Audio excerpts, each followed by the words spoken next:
college. Visit knowhowtogo.org to learn what you should be doing right now to prepare for college. Start taking the steps at knowhowtogo.org. I've got what it takes. So do you. Brought to you by the American Council on Education, Lumina Foundation, and the Ad Council. 10, 9, 8, 7, 6, 5, 4, 3, 2, 1, 0.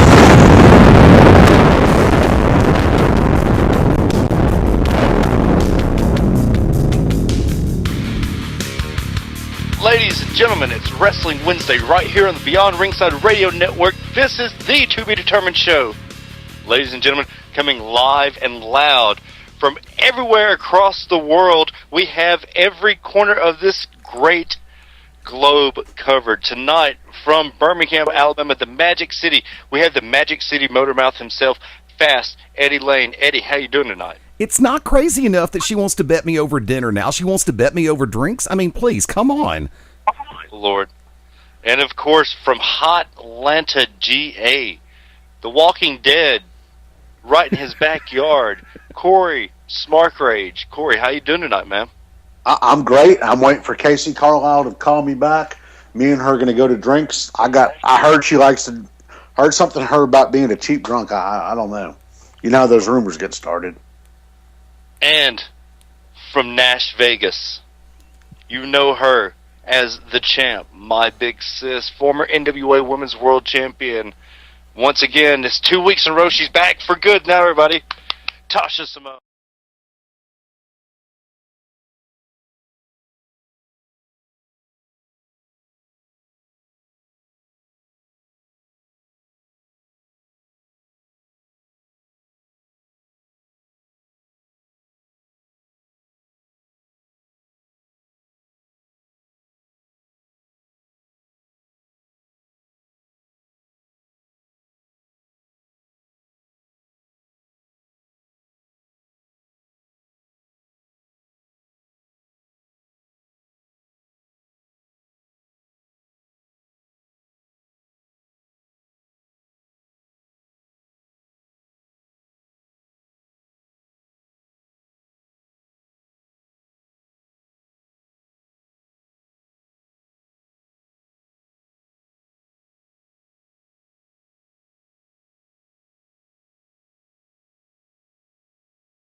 It doesn't matter how heated I get, and you don't even have to save this for professional wrestling.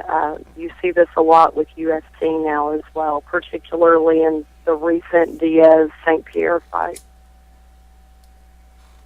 If you're sitting down and you're having contract signings or you're having confrontations or promos, whatever you're doing, if you give those people everything they want before the big stage, why would they want to waste their money on the big stage?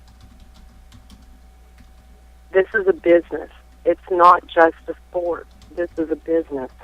And if the athletes don't treat it as a business, they're always going to be broke bitches. And there you go. That is Tasha's philosophy on getting around the no-touching policy, no-touching clause that usually happens before a great match or a huge match. That don't mean I won't smack a hoe. But, most times they're like, okay, you guys can't touch or you're fired.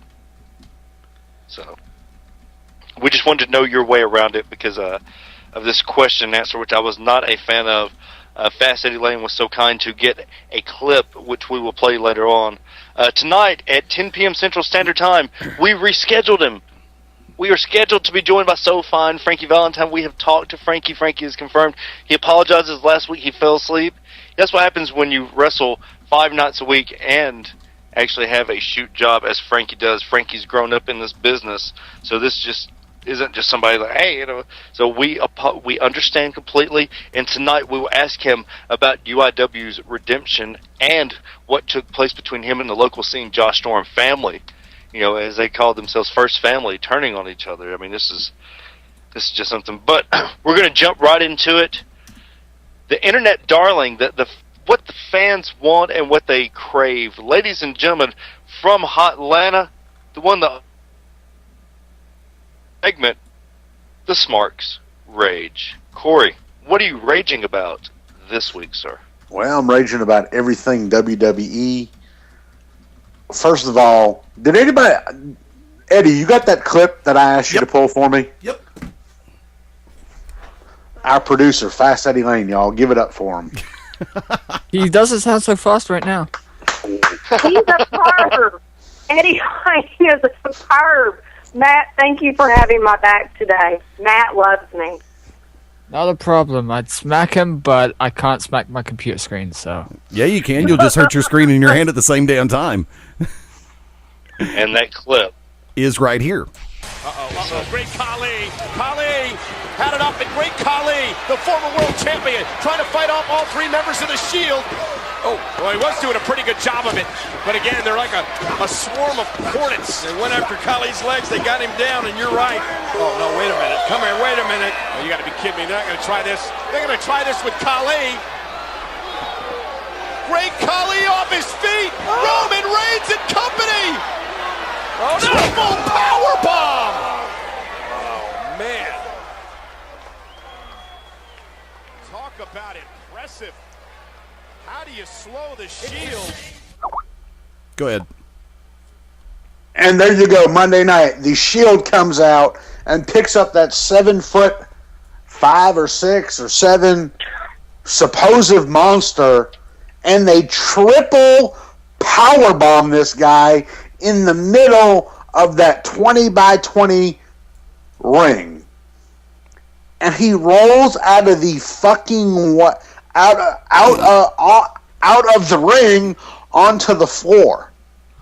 He absolutely any build-up that the Shield had as far as any of their heat was taken away Monday night by the great Khali no-selling that triple powerbomb. Now, I know if somebody picked my big 6 foot, 372.5 pound ass off and laid me out in the middle of the ring, I'd be laid out. That happened when I was at PCW when big 6'8", 400-pound Jeter knocked me out. Now, guys, the idea in pro wrestling, I've seen this happen so many times. I saw this here in Atlanta, and we were talking about this before the show started. And Wick, you were there, or you were in the vicinity where Kalmaka Bomb Pandora picked up a female manager and Valet. A valet picked her up and dropped her on her head, and she stood up. And the girl was 107 pounds soaking wet. And it just absolutely killed the mystique of pro wrestling. And part of my rage tonight is, why is the Great Khali getting a check from the WWE, and where is the respect for people in this business that claim to be pro wrestlers? You know, you see these guys get on here, get on social media and talk how tough they are, talk how Billy Badass they are, and they don't get booked anywhere. You know, or they get booked once a month, and they think, well, just because I could afford a pair of boots, and because I paid somebody $37 for some training, for some training per training session, and I got booked on an outlaw show, as Wicked Nemesis calls them, they get to play a wrestler. Where were the days of guys like Bob Backlund, guys like Dirty Dick Murdoch, people like Tasha Simone that respected the business, that don't play wrestler, that eat, sleep, breathe, talk about it, be about it, are about it? Where are these guys at? Now, Tasha, I'm going to kick this over to you and get your thoughts. You know, you see a lot of people playing wrestler when they should probably be buying a ticket, not to take that term from somebody. What are your thoughts? I say this all the time. This is something, even before you started doing your Rage, Corey, I don't know how much you listen to the show, hopefully every Wednesday night, but this is something that the guys can tell you I complained about a lot, and I continually complain about it. Professional wrestling has no respect left. I mean, that society as a whole, there's no respect.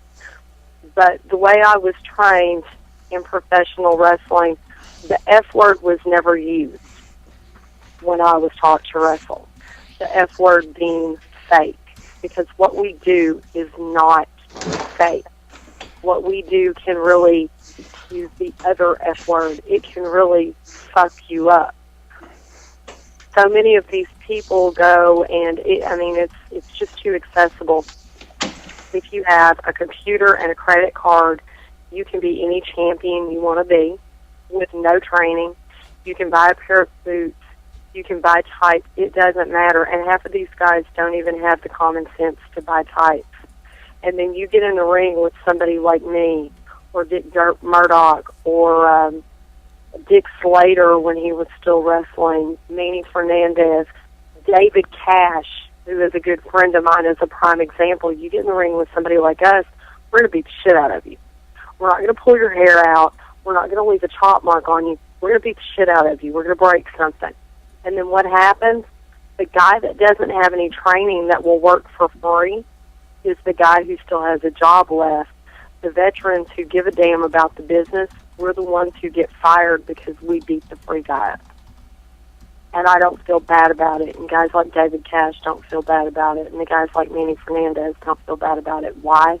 Because we're protecting what we love. Those people have no business in a professional wrestling ring. They need to be outside in the crowd buying the ticket and sitting their ass down watching us do what we were trained to do. Well, thank you. Corey, you made mention of why Khali still has a job. The reason why he still has a job in WWE is because he's over 7 foot tall. You can't teach that. The giant persona, the giant man, the freak of nature is always and will always be a part of Carney, as well as which has its roots in professional wrestling. You can't teach his size. Second of all, there's a difference between a guy going out and a giant who we've all talked about, somebody that doesn't know how to sell, and somebody that has it registering, a a giant, a monster that can make you feel sympathy, somebody that can register an offense of a heel, a smaller heel, would be somebody like Kane. Kane is fantastic at that. We all remember the Frankenstein version of Undertaker where he would just go, and he'd get powerbombed and he would sit up. That didn't kill the mystique of any of these people. What happened with Rachel didn't kill the mystique of Calm Like a Bomb Pandora, because Pandora instantly took it upon herself that as soon as they got out of the ring, got to the back, Pandora legitimately started beating her ass. That is the difference. You have to have those people out there. It's all about protecting the business. We talked about this off air, and Tasha said it, and I was agreeing with her 100%, and this is true. What happened with Khali is you have guys who they've never wrestled. Most of them have never taken a bump. And they're putting together a TV production, not a wrestling psychology or wrestling equivalent of a smartened up show.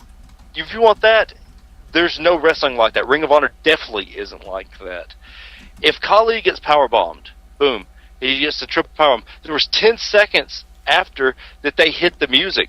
Khali's not going to lay in the ring, him being 7 foot plus, and just lay there while Sheamus and Randy Orton make their way to the ring to start fighting with the Shield. He had to get out of the way.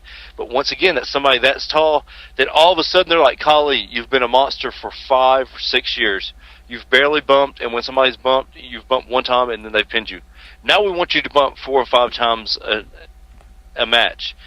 That can't happen, especially with somebody that's that freakishly tall. You could do that to somebody like Kane, somebody even Big Show, but somebody like Andre or somebody like Khali that's that immensely strong and that immensely tall. You can't have somebody that's only bumped once a match and tell them, okay, well now the same stuff that you didn't bump for, you're going to bump for double. Could you see Khali bumping and feeding? I'm sorry. Could you see for those fans? Could you see Khali hitting the mat and immediately getting up and going for another move?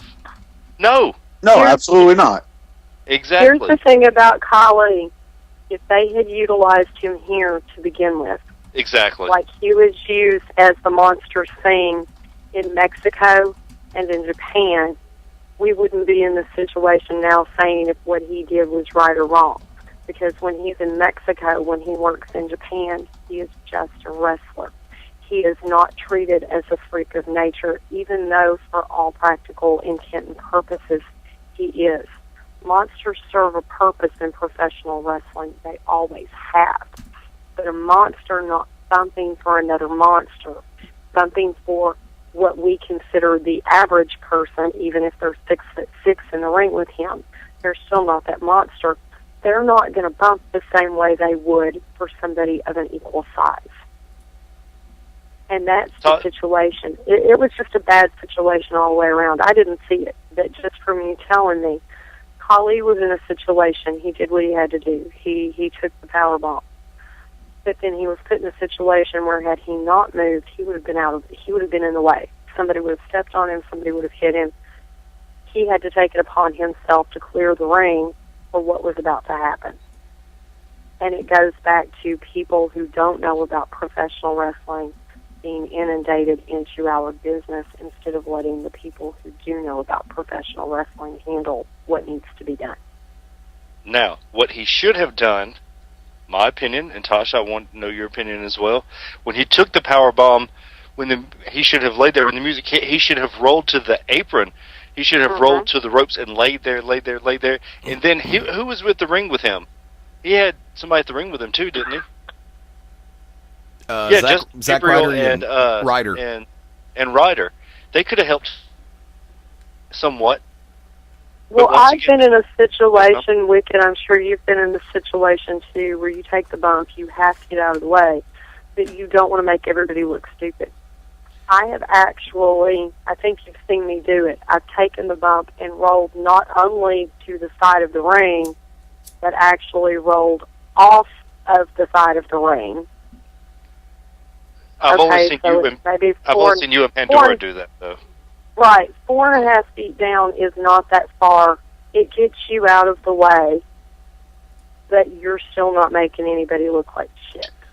May I? Yes, sir. Logical progression on this one. Instead of him rolling himself to the apron, why not go ahead and have, since they've just done the triple powerbomb on the biggest guy on the roster, why not go ahead and kick for a couple of seconds and then say, and when Sheamus's music hits, let them roll him out of the way and then do the come on while Sheamus is up on the rampway waiting for Orton to come out. That continues to make the Shield look strong. It continues to basically make Khali sell the power bomb and the punch kick afterwards, and then the minute the cavalry starts to arrive, go ahead and roll him out of the way, get him to the apron, let him finish the fall onto the floor. That doesn't make Khali look any weaker than he already does. That continues the strength of the Shield and also the respect that they're clearing the ring for Sheamus and Orton to start coming on down that way and keep everything going in. Like I said, the logical progression. Agree or disagree? Disagree. I disagree. I agree. No, I think that would have been a good idea too. With the way, either way would have been fine. If you're building, I don't know the build-up of the Shield, but if they're making them look that badass, fine, roll them out the way, clean the trash out. Matt, what were we going to say? What I didn't open my mouth. That was. Yeah, I agree with Eddie, but I think Eddie was trying to get something in there. This is what I disagree on. The powerbomb enough is on somebody like that. The sight of them getting Khali's big ass up is enough. Think about it. All Jack did was cut down the tree. The bump was all on the giant, right? Right. That would have been enough. What if you wanted them to look like a badass? What they should have done, if you didn't want Khali to do it, have those three big motherfuckers pull him out of the way, or roll him out of the way. With Sheamus and Randy Orton, because come on, 3-on-2, you're not going to hit the ring on 3-on-2 because you've got numbers games and higher ground. They should have had the Shield roll him out of the way and then be like, yeah, come on, and then had them. No, to me, it's too much to punch and kick him afterwards because he just got powerbombed, and that is more than enough. That's essentially what Eddie was saying, wasn't it? No, because I was saying because you have to respect the fact that you have just powerbombed. You can't always just stand there and gloat. It's one thing if for the unlucky charms to powerbomb me. Okay, there's no use in punch kick after that because I'm down. I'm 5'8", 240 pounds. You've just done the triple power bomb on somebody 7 foot tall who is basically no-selling the damn thing. Continue the assault for a second until Sheamus's music hits, and it's like, okay, business just picked up. Well, remember also, they've got their attention on Sheamus and Orton when Orton's music hit. Then here comes Big Show from the other side of the ring because remember, Reigns noticed him, but I'm getting a little bit beyond where I wanted to be. If you've just done the triple powerbomb to the biggest person on the roster and they're not really selling the damn thing, what's the rule of thumb? Run. If you're not selling it, you either run or you make them sell it. But hold on. Those are 3 rookies to the WWE. To the WWD, yeah. You don't take those. You do not take those type of opportunities, or what do they call those type of liberties? Liberties. You don't take those type of liberties with a fucking veteran. Plain and simple. If creative tells you to, you do. Well, creative doesn't here's have that. The bottom line. Creative messed up. It wasn't the guys that messed up this time. It was creative. Yeah, and I agree with that. Do me a favor real quick. Do me a favor real quick before you go to the bottom of the hour break. Yes, sir. Everybody over in the chat room, thank you for joining us. Everybody from Awesome BM, Jim Diva, Kay Pruitt, Livewire Unbranded, Mad Madge, Steph. Glad to see everybody over in the chat room tonight. And I'm monitoring the comments. By the way, so far, Wick on the question of the night, Taker Punk so far is getting the biggest build. And I've also asked a backup question. Which match are you least interested in seeing? The poll results so far right now on a runaway is Cena Rock. Fandango and... Oh, really? Oh, I figured it'd be Fandango and Jericho. Only one person mentioned that. Congrats to Fandango using the Alabama Jam. But, ladies and gentlemen, Eddie, if you will. Yes. Can you cue up our music, please? I guess my rage is over then, huh? Say the phrase. I guess so, because we're about to hit the break, Corey. That's my time. That's my rage. Yes, sir. Now hit my music.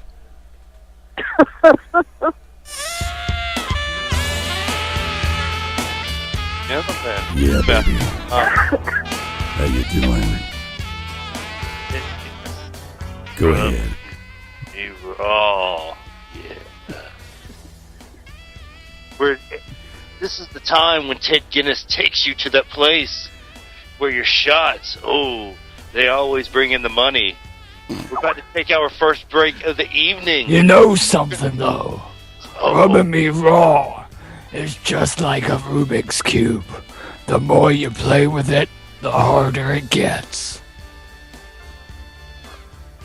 I can't touch that one. Don't change that URL. This is the To Be Determined show right here on Beyond Ringside Radio. Hey everybody, it's Ted Guinness with Beyond Ringside Radio. Here's what's rubbing me raw from last Monday's show. Well, WWE actually did not drop the ball in my opinion this week. Pretty much everything was a solid show. From most of the segments, the wrestling was solid. There were a couple things that I really did not like, however. The biggest thing is going to be the setup to the main event of WrestleMania 29. John Cena, The Rock, in a panel discussion. I don't know who thought it was a good idea to have Dusty Rhodes, Booker T, Bret Hart, and Mick Foley there just to, pop the crowd, but they really didn't serve any purpose, and in fact it kind of took away from the whole build-up. It was more like watching a boring presidential debate. It wasn't even that entertaining. It was more like watching paint dry than watching a wrestling segment to build up the biggest main event in WrestleMania history, according to WWE. And the fact that the legends didn't try to get out of their chairs, scramble out of the ring when Cena and The Rock went face-to-face, just made it look that much more unbelievable. The other thing I really didn't like is the fact that they set up Fandango to debut at WrestleMania. WrestleMania is not a place to debut stars. WrestleMania is a place to elevate established stars. You have to have been on the roster for a good long time and have actually had to have wrestled maybe on Raw once or twice before actually debuting at WrestleMania. The only good part of that match is that it's going to be Chris Jericho, so at least there's a halfway decent chance that it's going to be somewhat entertaining. However, taking a look at the rest of the show, up and down the card, I did not have a problem with a lot of the extracurricular activities. I like the setup for Caitlyn to take on AJ, or possibly even Caitlyn just to be in Team Hell No's corner. I mean, you got to have divas on the show, and of course there was the rumored Divas Legends versus Current Divas match that was shot down. So, good to have at least some of the ladies on the show, even though no one really cares about the Divas division anymore anyways. Also, I really like the fact that we have more matches signed. This is going to be probably one of the, I actually hate to say it, one of the more entertaining WrestleManias. The only problem that I've seen is the fact that there has not been a lot of build up until this point. Is it too little too late? Quite possibly. But the fact of the matter is, you've got some of the biggest names in some of the biggest matches. Triple H, Brock Lesnar, Punk, Undertaker, Cena, Rock. But the rest of the undercard, it actually looks like it's stacking up to be a very entertaining show. I think the match that's going to steal the show, quite honestly, is going to be Miz and Wade Barrett. I don't know. I'm not necessarily a big Miz fan, but I think his work has improved since he's returned from his hiatus. And I think that may have been the wake-up call. So, look for Miz and Barrett to have a decent match.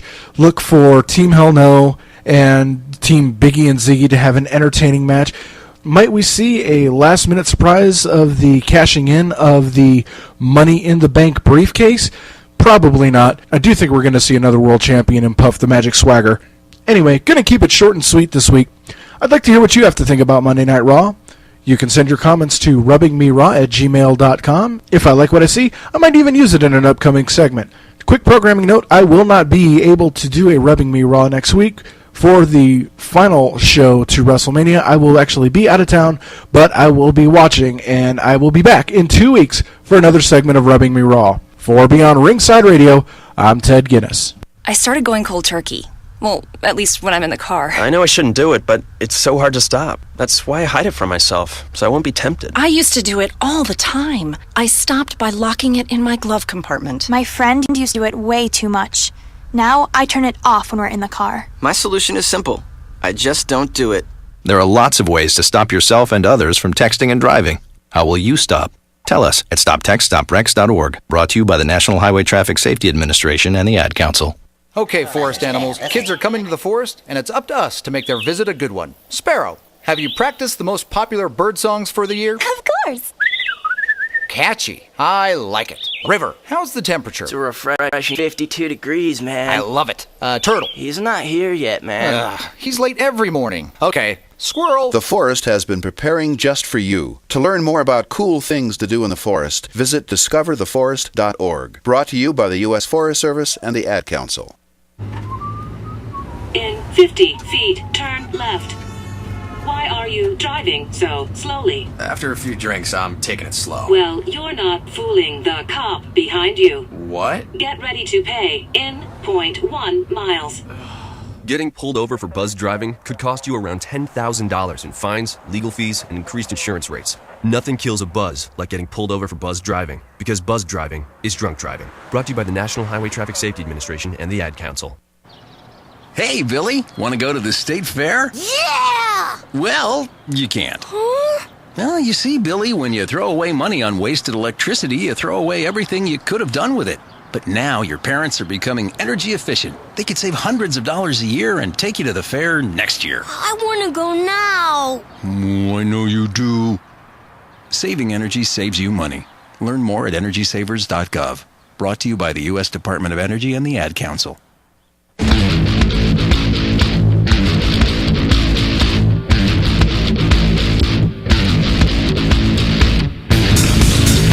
And that is why you do not smoke blunt. Oh, ladies and gentlemen, we lost one of our own this week. Oh shit! And here at the To Be Determined show, we want to take the opportunity to give our thoughts and prayers. But we'll just let Tasha explain it from here. Tasha, go right ahead, ma'am.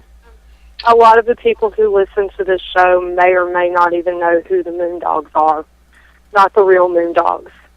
Larry, Spot, King, Rex, Cujo. All of the original Moondogs are now passed on. Bill Smithson, who was the final of the originals, passed away last week. He was laid to rest on Monday. Their Moondog sister, Moondog Fifi, also known as Diane Von Hoffman, is the only one left now.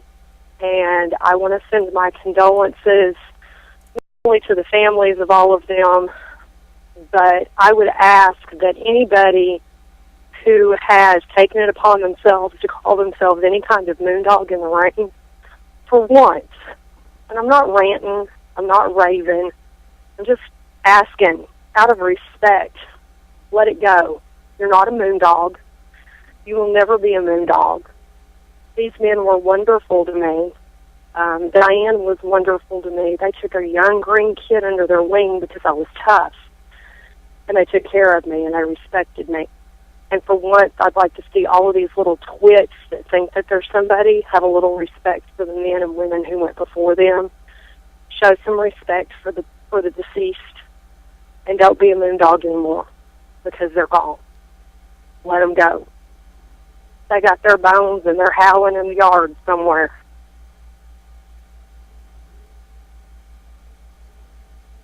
Tasha, that leads us to a segment that strikes fear in the hearts of the weak.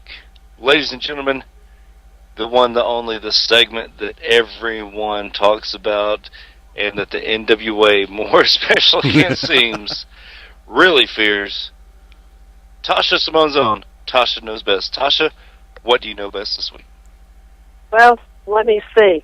The first thing, since we said the NWA fears me, I'm going to announce, and I hope that it totally shits the plans up. Casey Carlisle's making her way to Texas to wrestle Barbie Hayden soon, and my prediction is that Barbie Hayden will be the new NWA Women's World Champion. That's my prediction. Yes, it is. You'll make it a because stake she's bet? that good. No. Spoiler alert. It's not because she's that good. It's because, well, you She's know, better than cast and couch and all. Now, the really cool part of Tasha Knows Best tonight, for anybody who reads these stupid dirt sheets that I hate, there's this term called getting Johnny aced that's out there. And what that means is... Hold on. What was your term? Because you totally faded out on that. That was perfect. Oh, Johnny aced. I'm sorry. I was taking the pinch collar off of my doggy. Y'all have been walking my puppy with me, peeps. The term is called Johnny aced. Does anybody know what that means by any chance? You get punched in the throat and then you talk like Johnny Ace for the rest of your life. My name? Just like Stevie Yeah, Richards. I wish it was that awesome. It's not even that awesome. My name is Mr. John Laurinaitis, and I'm the president. John? I'm the president of the Hair Club for Men. There you go. Johnny Ace had a reputation for being a ballless bastard when it came to telling people they no longer had jobs. Yep. This past Friday night, I was at NWA Saw in Millersville, Tennessee, for a TV taping, which, by the way, I am not wrestling there. I'm simply a manager. I am, and I choke to say this, I am looked at as eye candy there, managing the headliner, Chris Michaels, that's okay.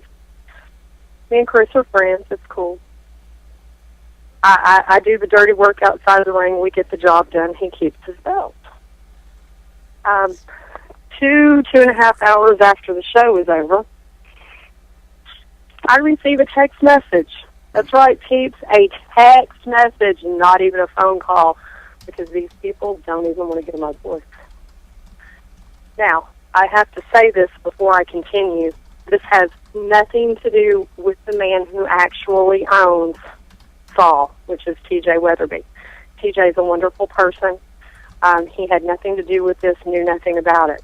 The booker, however, who doesn't even deserve for me to use his name on here, texts me and says, I can't use you anymore. I was really upset with you tonight. I said, what did I do? Because I was actually nice for a change. No, I wasn't sick. I was just in a good mood. Wasn't even drinking in the locker room. I was just nice. So I'm in a quandary. Did I call him? No. Because I was at a bar drinking and that would have got really ugly really quick. So I talked to the man the next day. Why was I Johnny Aced?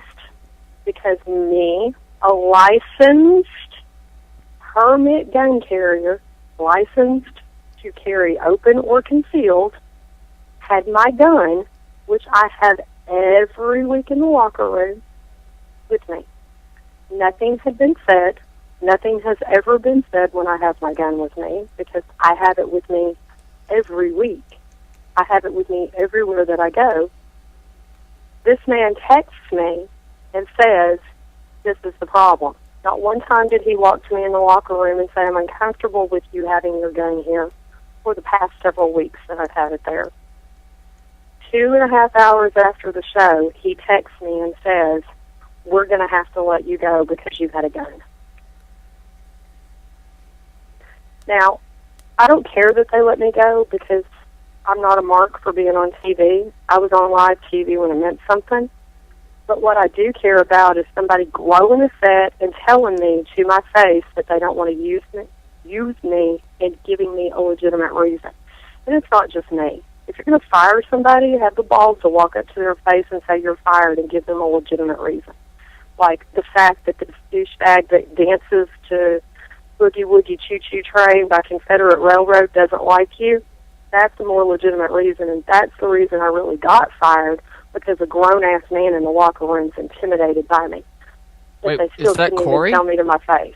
You said grown-ass No. man. Oh, right, sorry. It wasn't Corey. You said grown-ass man. Yeah, grown-ass man. See, Matt, Not a he's famous grown. man, just a grown-ass Wrong way. man. Yeah, he is grown. Have you seen No, him? He's no, grown no. sideways. I'm fat, but I'm not a grown-up. But my I did say Tasha's knows best is this. Promoters, if you want to fire somebody, if you want your booker to fire somebody, tell them to their face. Be professional about it. Seriously, a little bit of respect, a little bit of professionalism goes a long way. I wasn't going to hit anybody. I don't care. I'm not a mark for TV. You don't want to use me, fine. It wasn't like I was wrestling. It wasn't like I was doing anything spectacular. I was standing outside the ring looking cute, which is actually very difficult for me because I want to punch somebody in the throat when I'm out at the ring. But don't text somebody. That's like going to your job, your ham and egger during the day, and your boss deciding they don't like you and texting you when you get home and saying, don't come back anymore, you're fired. This is still a business, and people have lost that business sense and the professionalism to that point, and it's ridiculous. And these little pissant promoters think that they're effing Vince McMahon. You're not. You're still a backyard promotion. It don't matter what your cosmetics look like. Wolfie D said it all. Cosmetics are great, but it's still run like a backyard promotion. And that, people, is what Tasha knows best tonight. Be a man, fire somebody to their face. Wow. It appears that you have been future endeavored 2.5 hours after an event. All right. Sorry to hear that. It is a horrible way to go out. It sounds very weird, and we hope that everything works out between us, though. But, Tasha, we have to ask you, though, really, how many times did you actually think about using that gun? Honestly, there is not a single person in that locker room that I would waste a bullet on. Them damn things are too expensive. No kidding. Would I take my knife and stick it between their ribs and watch the bitches bleed out? Damn right. But I would not waste a bullet on them because they cost too much. Amen. Give me back my bullets. I'm sorry. Oh, that's a moment in time. Wicked Nemesis quoting freaking Leonard Skinner. I'm amazed. Woohoo! What do you tell? I love Leonard Skinner. I've never heard you even mention Leonard Skinner. Who the F doesn't love it, Leonard Skinner? Freebird! Matt Denton doesn't love it. Here's your Freebird. Manchester Matt Denton. I'm not saying a word. It might tarnish. It might tarnish Tasha's opinion of me. Matt, I love you. Let's just leave it at that. Okay. Ladies and gentlemen, we're scheduled to be joined at the top of the hour by SoFine Frankie Valentine. We will talk to him about the recent events that have occurred at Universal Independent Wrestling and the 500 other events a month, it seems, that he's a part of. But we asked earlier in the night, for those just joining us, what is the bigger build-up? Cena and Rock, or Taker and Punk? It seems Taker and Punk are kind of running away with this. And Eddie also asked, what is the match that you're least looking forward to? 205-316-9900, or you can Skype us Beyond Ringside, one word, or you can send it at the To Be Determined Show, at the TBD Show, or at Fast Eddie Layne, Layne, or at Wicked Nemesis on Twitter. Got a sec?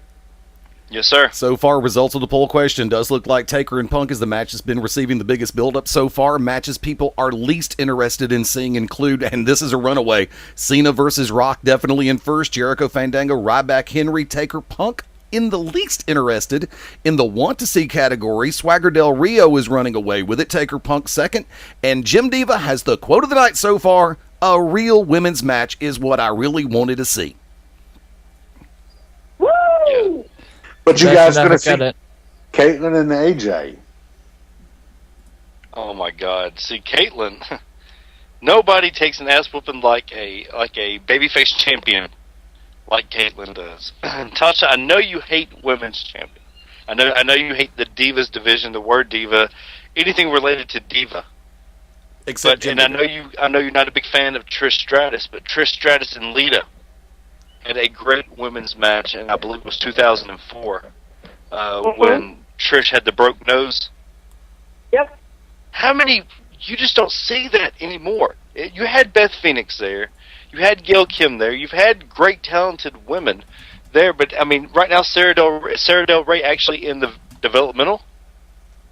No, she's down there. She's training people. Yeah, they hired Sarah to teach the girls minimal wrestling. Sarah's there to train. She's not there to be on TV. And my bet is, and it's very unfortunate because she's a very talented young woman, that if you ever see her on TV, she will be there. She will be used to build somebody. Now, they have this, and we've spoken about Glow being at the forefront for the models being trained to wrestle instead of wrestlers actually going out there and doing their craft. The women's division will always be that. No matter if you have that one woman. Natalya can wrestle. We all know that. I think Caitlin's pretty darn good. AJ's pretty good. But what is Snuka's daughter's name? Tamina. You can do something with that. The woman's an Amazon. I think that they should push her more as a monster type that the women's division has had, because I don't know if Karma's coming back. I've heard that they've what did they renew? They reactivated her trademark. And maybe she is coming back. Maybe she's not. I hope that Kong has her mental state, because that's really what it is. But women are using the WWE as a springboard. Nobody wants to be Fabulous Moolah. Nobody wants to be Trish Stratus. Nobody wants to be a Lita anymore. There's not those. Everybody wants to become a wrestler and then use it to jump off to something else. Well, it's because they don't care. We talk about the word passion, about being a passionate wrestling fan, being a passionate wrestler. There's somebody who, most of those girls are girls who entered a contest. There's no passion. Maybe they grow in. Is it possible to grow in to being a passionate wrestler? I mean, I would think. Yes. I would either think you either have it or you don't. I mean, you know, it's, as somebody who's been watching wrestling for 30 years to watch the Divas now, it's revolting to watch. Eddie, you know, say something? Actually, yes, it is very possible to be groomed and to grow, not necessarily be groomed. Bad choice of words on my part. Recently, on a Tuesday night conversation on the Beyond Ringside Radio Network, I had the honor and the privilege of doing a one-on-one interview that went almost an hour with NWA and pro wrestling legend, the Raging Bull, Manny Fernandez. Manny hated pro wrestling before he got in it. He went to West Texas State University, surrounded by everybody from Rhodes, Funk, Mulligan, you name it, he was around them. This man who played football amateur, collegiate, this man who wrestled high school and collegiate, hated the thought of professional wrestling. But Dusty and the rest of the crew got him involved. It's like, dude, come on, give it a shot. When he got back from serving our country in the military, and got him in, got him trained, showed him what it was like, showed him the fun that he could have, and he started to develop the passion for professional wrestling. So, yes, it's possible to take somebody who hates pro wrestling and help them find a passion for it. But it's a different genre. I mean, all those names that you named, those guys have carved their niche in, take a drink, this business. I mean, who's really mentoring these girls? You know, you've got Rosa Mendez that gets on tout and talks how she's going to whip somebody's ass, and she couldn't whip Matt Denton's ass. Okay, I'd like to see her try. She could spank his ass. He wouldn't turn it down. I mean, you don't say it. It's a different breed. It's a different time. You got guys, and this goes back to what I was saying in the SmarkRage. You got guys that were legitimate badasses. Now you've got somebody who wants to play wrestler. Okay? Yeah, I mean, when Trish first came in, you know, she was just nothing but another set of tits and some blonde hair. And that's being nice. Do you know the whole story about Trish Stratus? What's that, Tasha? Do you know the whole story about Trish Stratus? She was a fitness model. She was a fetish model. A what? Fetish model as well as fitness model. Okay, fitness model. That is correct. But Do you know where Trish trained?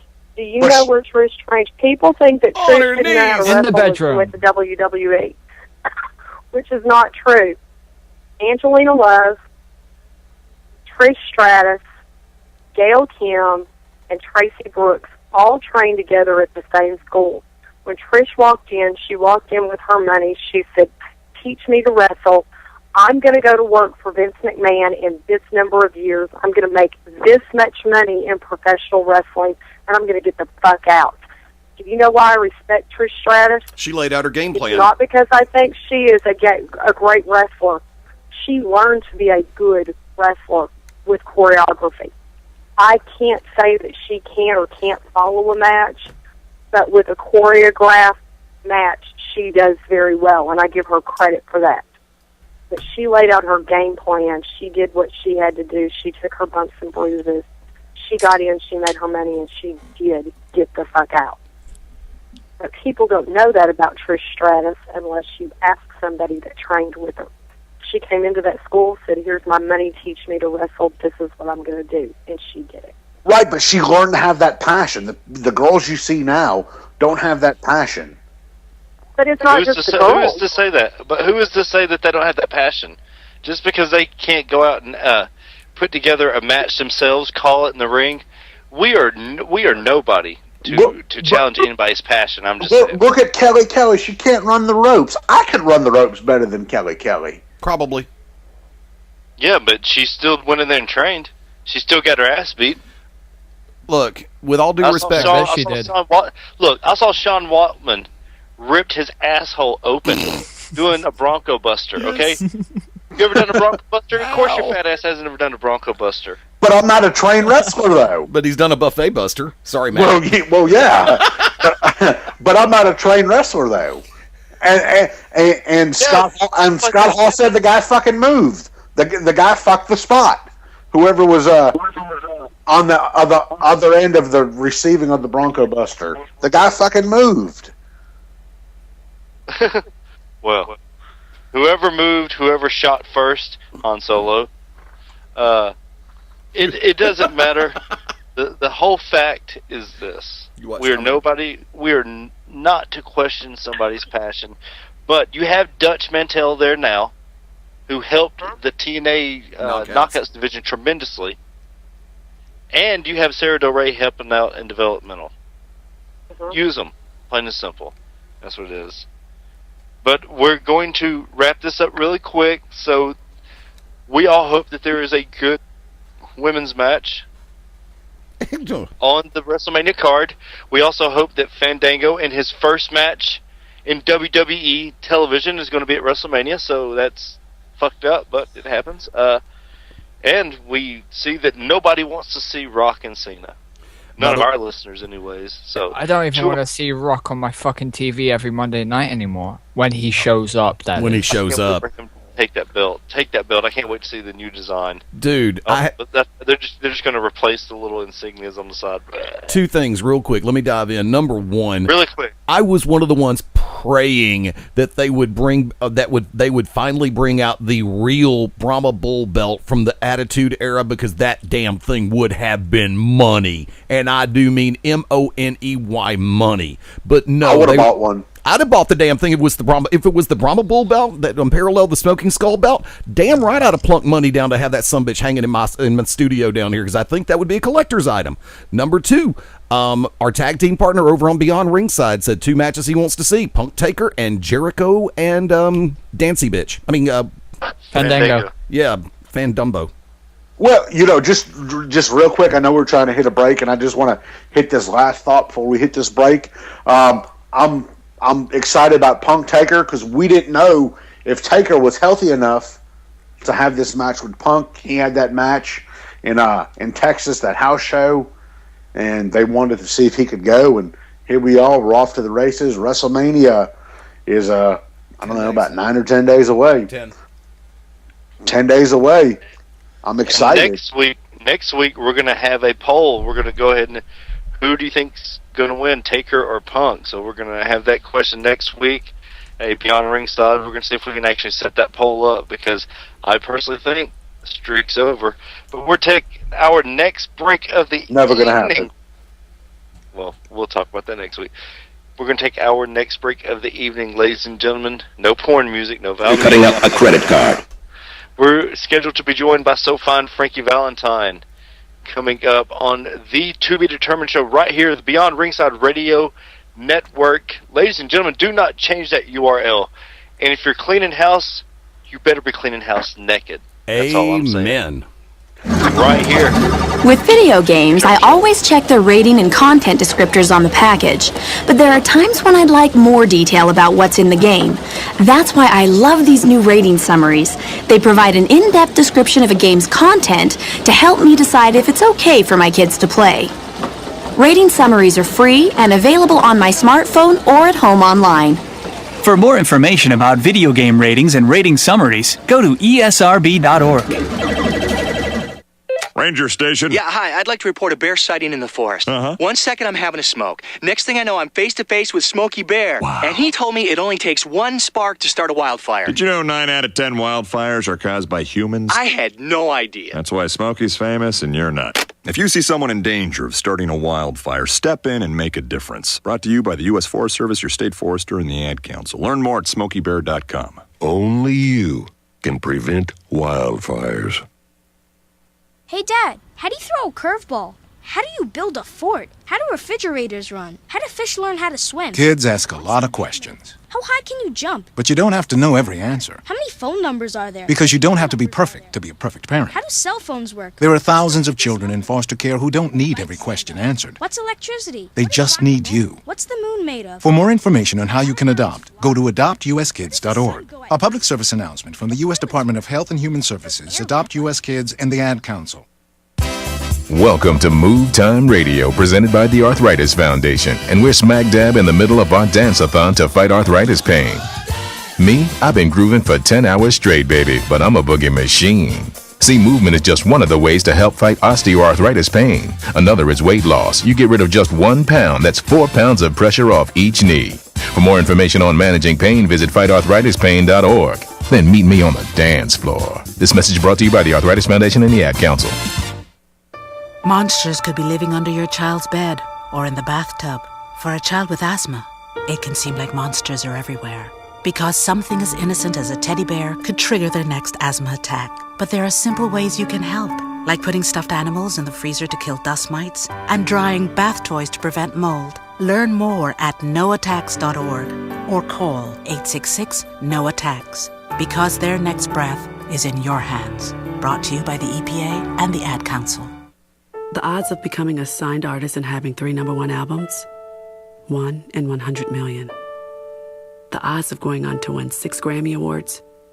1 in 1.4 million. The odds of this performer having a child diagnosed with autism? 1 in 88. I'm Toni Braxton, and I encourage you to learn more at autismspeaks.org/signs. Autism Speaks. It's time to listen. Brought to you by Autism Speaks and the Ad Council. Hi, I'm Amanda Pete. Like all new parents, my husband and I want what's best for our baby.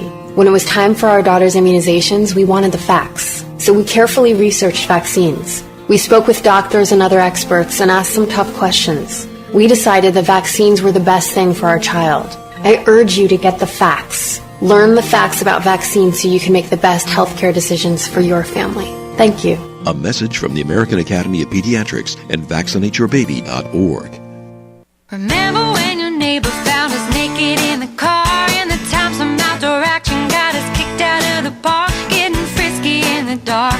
I gave your eye a poke. Think the dog is in the bed. Do I smell smoke? You and me, we never, ever, ever give up. You didn't give up on sex. Don't give up on birth control either. There are more methods than you think. Visit bedsider.org to compare all the choices. Brought to you by Bedsider and the Ad Council. Bedsider.org. You are a waste. A loser. Everyone hates you. Why don't you just stay in your car and keep driving? I'm serious. Drive until you run out of gas, then get out of your car and walk until you find someone who doesn't think you're dumber than bricks. Could take a while, but at least all that walking might burn a couple of calories.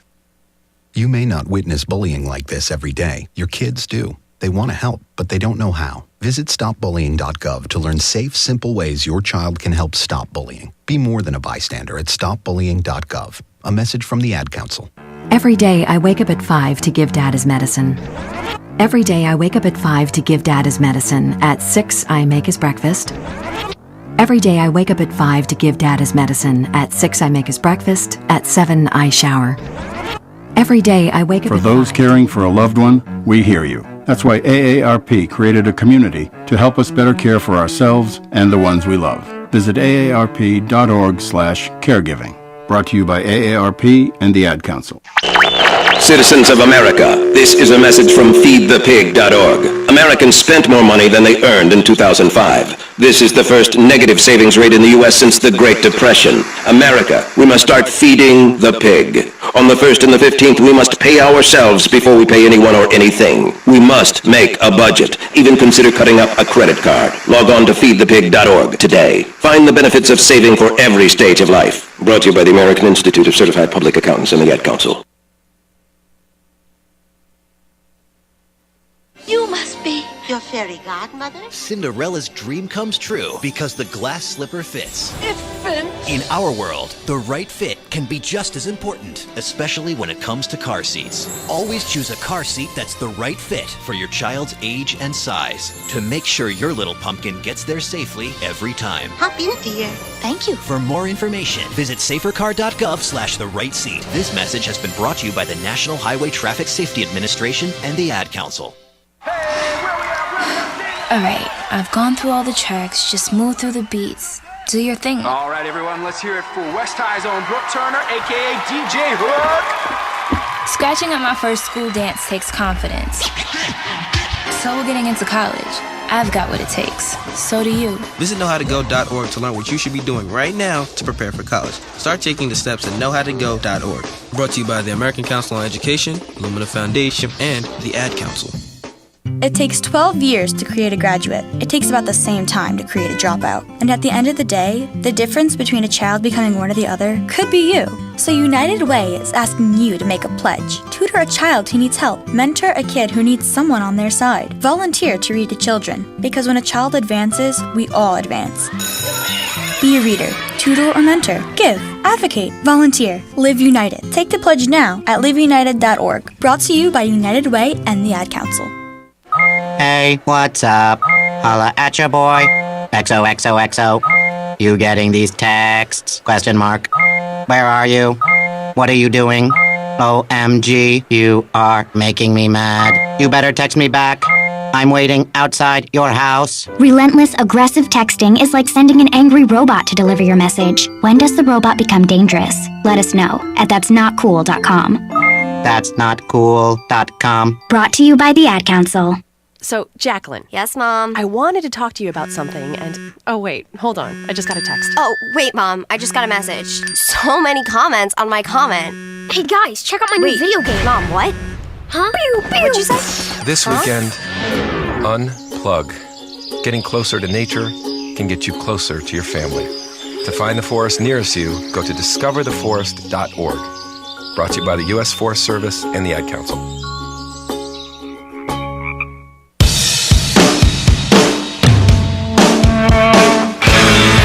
Hi, this is Joe Perry and Steven Tyler of Aerosmith for Red. You know, it's okay to rock and roll and party down. Just don't get in that 2,000-pound bullet when you're done and cocked. And please don't drink and drive. I'm the one that jaded you.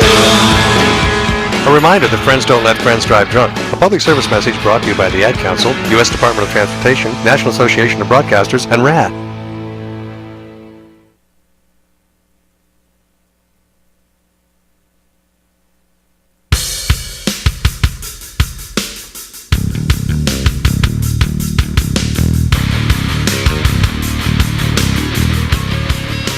Ladies and gentlemen, here we are, the To Be Determined show, Beyond Ringside Radio Network. We're joined by our guest of the evening, so fine, too fine, Frankie Valentine. Frankie, how you doing tonight, sir? Doing good, man. How about y'all? We are doing fantastic, sir. We have been lighting it up tonight, just a full-range discussion. But we're going to jump right into it with you, sir. You have been in this business almost literally your entire life. So how did it all come about? How did Frankie Valentine get sucked into this great business, this art form of professional wrestling? Well, Unfortunately, during my childhood, I really didn't have a father. I mean, I associate with him. But the man that raised me as a son was Billy Knight, my uncle. And he started independent pro wrestling in 1992. So whatever he done, I wanted to do because he was my role model, my idol, my mentor. So, I mean, if he'd have crushed cans for a living, I would have wanted to crush cans for a living because he did. And I would just go with him when he would start training, practicing. I was watching, and I was like, I could do that. And I was about 10 or 11 at the time, and I just started, hitting the roads with him, setting the rings up, watching the shows. And when I was 13, we did a show for Mike Jackson. There was no referee. So at 13, weighing about 85 pounds, Mike Jackson throws a referee shirt on. And from there on out, man, it just kind of took off. I went through a few different gimmicks, and Doug Summers, the one that polished me up. He's the one that gave me the Valentine name, and I kind of threw the So Fine twist in there and just rode with it. Unfortunately, I started living the So Fine Frankie Valentine, and that kind of hit me in the foot. But to wrap it all up, yeah, Ted Allen, he had a lot to do with it. He had a movement business when I was in my 15, 16, 17, so during summer, I had to hit road with him and travel the whole country, just doing a lot of movement stuff for, moving people in their new homes, stuff like that. And I learned a lot just by riding in the front seat listening to Ted talk. Now, you said something that kind of sticks out in my mind. You started off putting up the ring. Do you think, Frankie, nowadays in time when nobody wants to put up or take down a ring, do you think that if people had to put up the ring for about a year or so before they ever trained, do you think that there'd be less people or less marks in professional wrestling? I sure do. I absolutely do. I'm a firm believer in that. I think that, and maybe it's my opinion. Everybody has one. I believe that, setting up the ring and then you start refereeing, you're a ring boy, you take stuff to the back. I mean, I believe that's all part of paying dues. And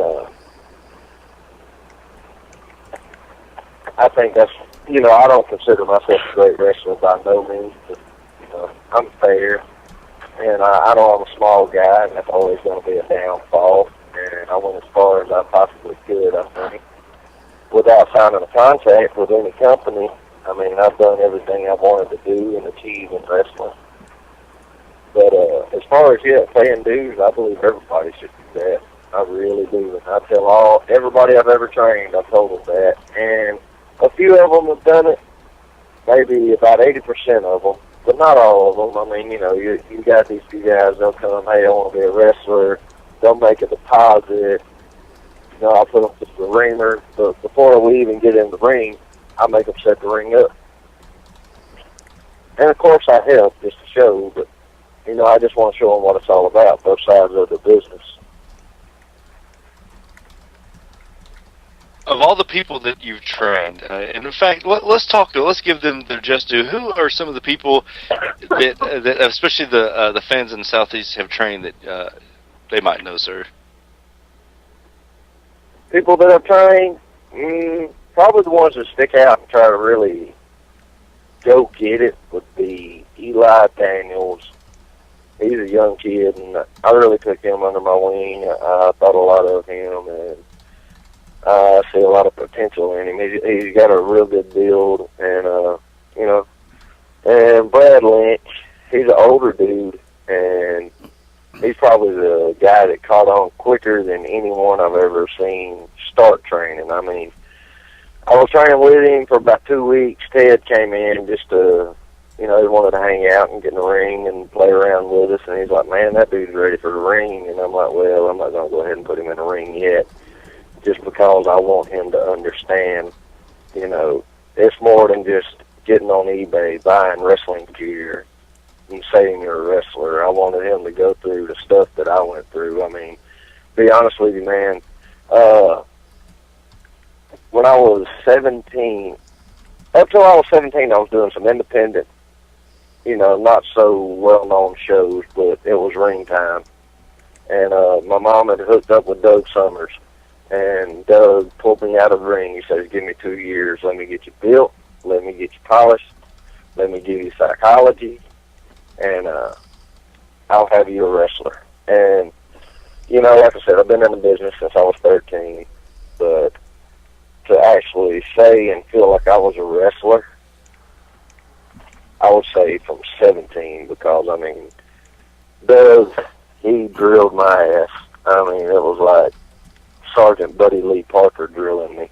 And, we're killing it in the gym 2 hours a night. And we never set the ring up to training for a long time. Doug was hardcore. We were doing it in the living room floor, bumping around, and that's probably why I got a jacked up back now.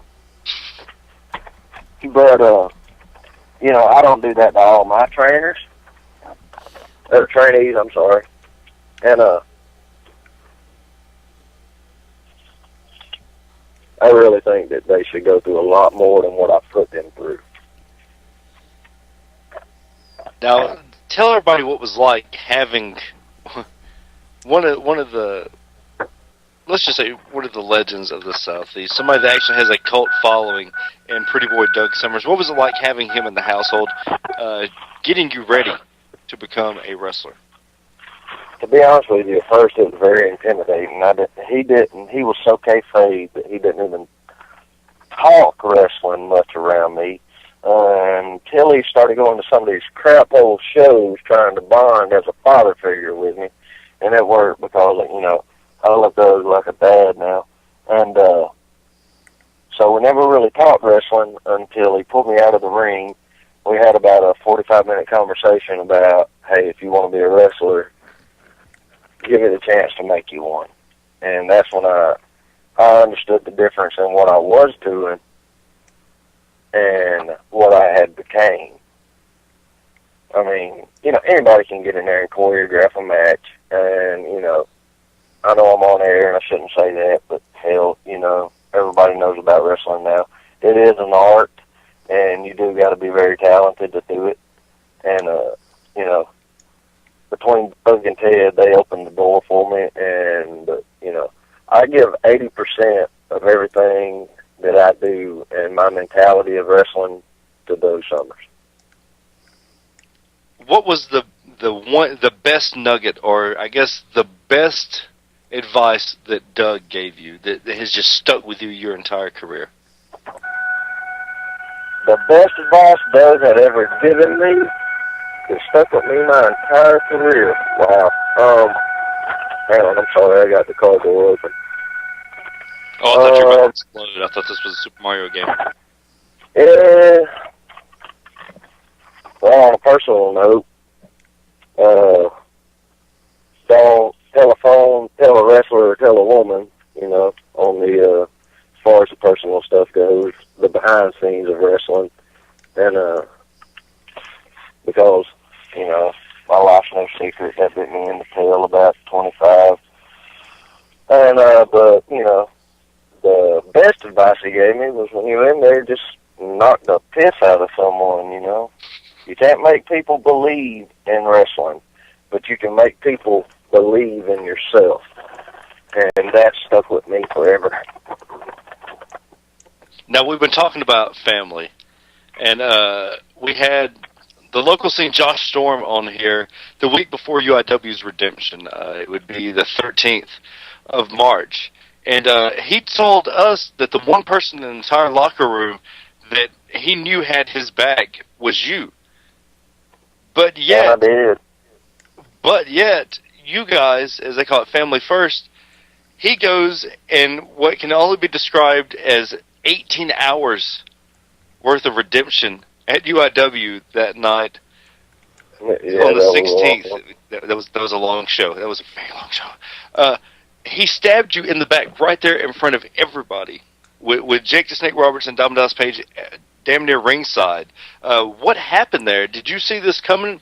Was there any telltale signs? Because you did almost the exact same thing to him about, 2 years ago? Yes, I actually did. And during the Nightmare to Remember show, we had a 8-man scramble match, and it was every man for himself. And, something else that Doug told me, when you're in the ring, you're the general, you're in charge. You got to look out for number one. So that's what I was doing, and I guess he took it personally, and, I think he's got a lot of other personal issues that he's dealing with, and, loved him like a brother, and we were all raised together since we were all in diapers, and to be honest with you, I have no clue why he done what he done, but, needless to say, brotherly love and love hurts. I'm going to get mine back. Now, I have heard this allegedly, that the local scene, Josh Storm, has been spending his time with hookers and blow. I don't know if that's true, but, So, Josh, let's hope Josh keeps his head in the game. When is the next time you can get your hands on him? Because at the next UIW show, you're not even facing him, sir. Be honest with you, man, I don't know. I've been on the phone, been trying to set this up, been trying to figure out what the hell is going on. I've called. I've actually went over to his house. He wasn't there, so he's probably off with the hookers and snorting his blow. But, to be honest with you, 50% of me was proud of him, and 50% of me was like, what the hell's going on here? And, but, with him going through what he went through, and he's finally doing that, I was slightly proud of what he done. I was just, I hated to be the victim of it, just because it's going to really bring a lot of tension between us and this,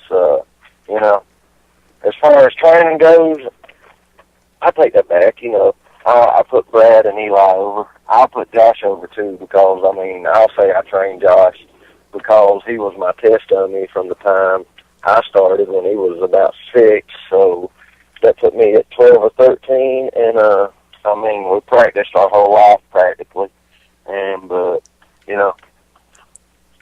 I'm not saying I taught him everything he knows, but I didn't teach him everything I know.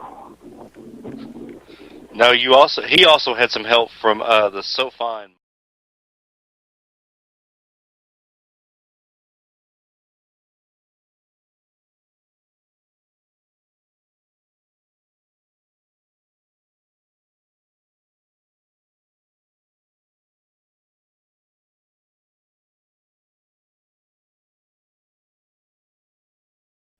Once again, that went sour because of the whole family thing.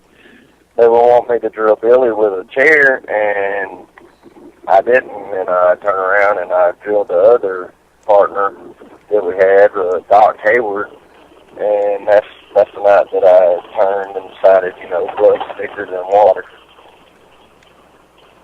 Now, speaking of blood, one thing that you're known for are your chops that have just left guys just bleeding. Knox and I were sitting there backstage, and Josh come back, and Josh was just grabbing his chest, and they were putting water and towels on it. He was just bleeding from his chest. You're known for making guys bleed from your chest, and also you're known for bleeding as well. It's very well known that you have a problem with your nose bleeding. When did this start? When did this phenomenon start? Because as we say, it's not a show. And it's not a wrestling event. Everybody thinks it's fake blood, and to be honest with you, it's been probably about a 10-year thing going on. I don't know what's going on when I'm in the ring. I get popped. Yes, right. My nose will pour like a faucet. Frankie, you and I know this. You were in a match. You and Tex Monroe were tagging against the Merchants of Death, being Murder One and Orion Bishop, and I punched you in the top of the head, and you started bleeding from your nose. It was amazing. I know, man. You're not the piss out of me. Damn. Whatever. Once again, when you hit somebody, you hit somebody. Oh, you shut up. I learned that from you and Johnny Slaughter, by the way. Oh, is that what it is? Yes, sir. Yes, sir. But really quick, before we let you go, we're going to go around the table really quick. Fast Eddie Layne, questions, comments, or concerns for So Fine Frankie Valentine? Yeah, actually, real quick, I take umbrage with a comment that you made about being nobody special. I've had the honor and privilege of working with you a number of times, and based on my personal interactions with you, this sport and this business, Drink, could really use more people like you both inside and outside of the ring. Determined, conscientious, thoughtful, somebody who's respectful to the sport of pro wrestling. So that's my point on that one. Hang on a second. Oh, got to come back over to this one. Now, Wicked almost got me as far as the comment regarding the chops. Now, you do have one of the biggest reputations for having some of the hardest and loudest chops in the sport. Have you ever had a situation where you've heard the sound of one of your chops and just went, damn? Yeah, actually, a couple times. I did a match last Friday night, and what it is, we went to the fundraiser for a school up in Cary, Georgia, and I wrestled the football coach there. I mean, this guy, he does the show once a year, and he is built like a daggone bodybuilder. And I tried to talk to him and said, hey, the business could use someone like you. When I got out of the ring with him, I actually found somebody that was just as hard, or probably harder than I do. But I say he was actually pouring blood from the chest. And, but, once again, that's Joe Summers' mentality. You're going to hit somebody, you hit somebody. You tap somebody, you tap somebody. I had somebody, they stopped me one time, and I just looked at them, what the hell was that? And I turned them around, and I literally tried to take their chest in just to show them what a chop is. And, hey, I appreciate the compliment. Like I said, I don't want to be considered to be one of those guys that have an ego, and I don't want to think that I'm anybody special or overrated or anything like that. I just want to get out there and do my job, and I just want people to remember me when I leave the ring, and hope I leave my mark. Tasha, questions, comments, or concerns for Frankie Valentine? Well, it's a question that I bitch about all the time. Frankie, I can tell you have about as much respect as I do for the business, which I absolutely love. How do you feel about professional wrestling becoming like the fast food industry? Becoming what? The fast food. Like the fast food industry. Oh, yeah, you're talking about more and more people just coming through, yada, yada, yada, yada, yada, yada, yada. I don't know. I get frustrated with it sometimes. I show up at a lot of shows. There's some that I sit around and I look at, and I'm like, what the hell am I even here? And, I know that's partially an ego, but, I'll spend hours and hours and hours in gyms at a time, thousands of hours in the ring training, just move after move after move, because I'm a perfectionist when it comes to that.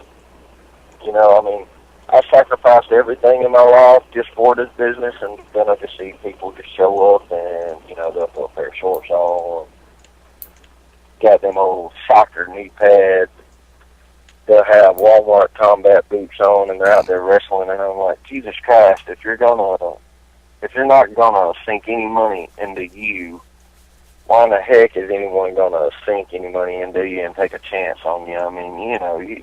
This business, once again, paying dues and doing your part just to, get yourself a better position in the business.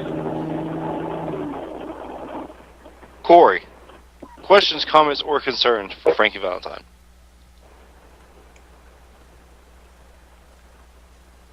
And of course, Corey's gone, so that's cool. Matt Denton, questions, comments, or concerns? I'm here. I just forgot to take the damn thing off the mute real quick. Frankie's one of the nicest guys I've ever met in the business. But like I said earlier, talked about respect. He respects this business, and more guys in this business need to be more like him, except bleeding all over the fucking place. Yeah.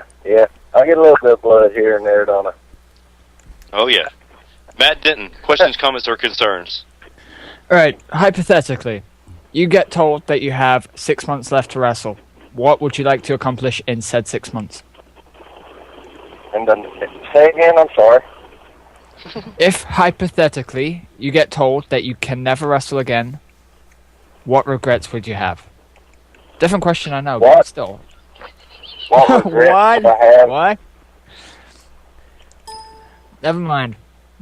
It's Yes, alright. what regrets would you have in wrestling? If you could change anything, what would it be?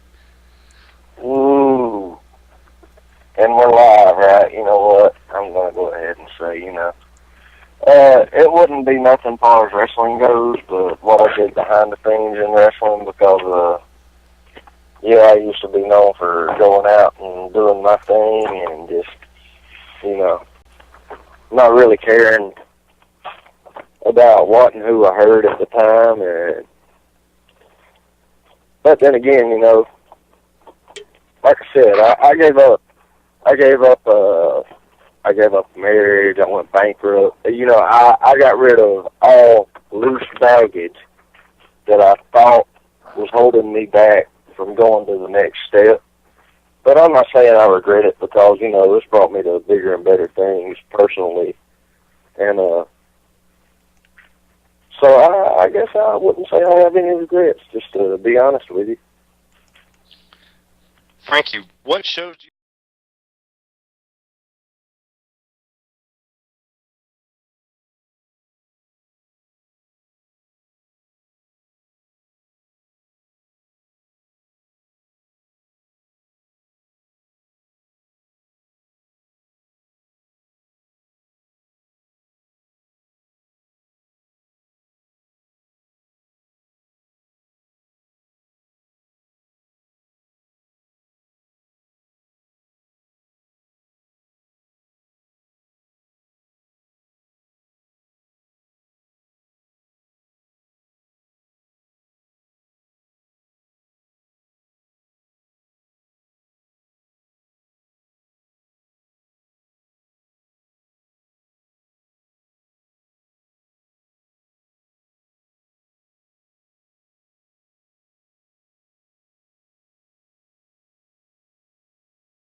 That's out the Skype convo.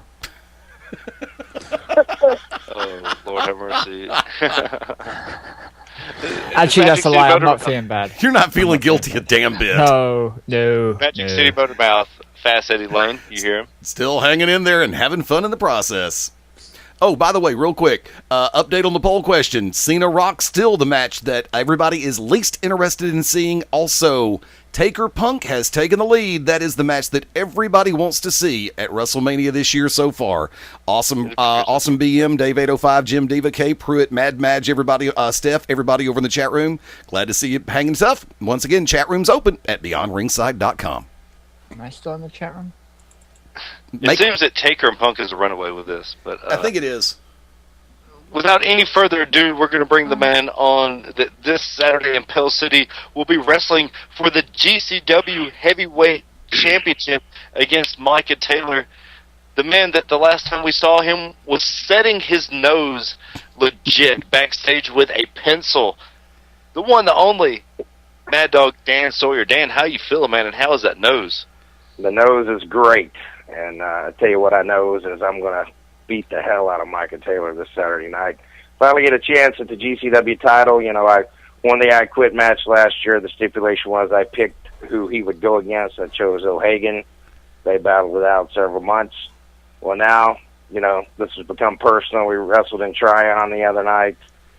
He wouldn't put the belt on the line, but thanks to the commissioner, Eddie, he has made things happen. He says he's got a surprise for all the fans. Yes, I do. You know, it's been hyped up on Beyond Ringside. It's been talked about on GCW Radio.